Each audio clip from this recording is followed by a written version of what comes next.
Maika? Ma'am, may kailangan po kayo? Pinapunta ako dito ni Rita para ibigay sa'yo to.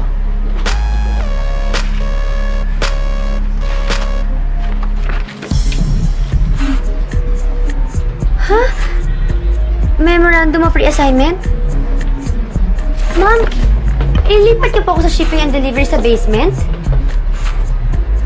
Kasi mapupunta na sa abroad si Rita.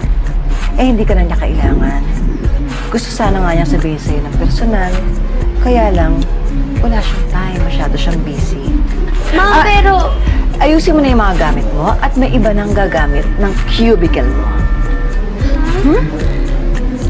Hi, Mi! Hi, Micah! Boys, palagay na lang there. Thank you.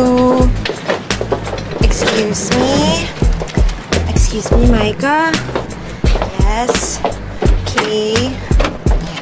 Siya na lang. I don't like this.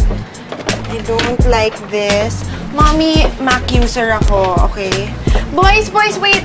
I don't like the flowers. Get me new ones. I like the flowers. Dalhin sa opisina ko.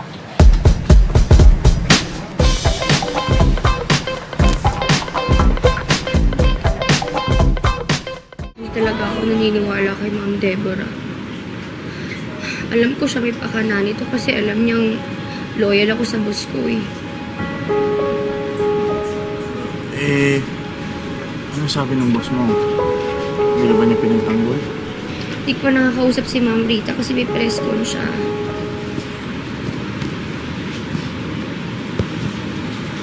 Rita? Rita yung pangalan ng boss mo? Oo, si Ma'am Rita Billion.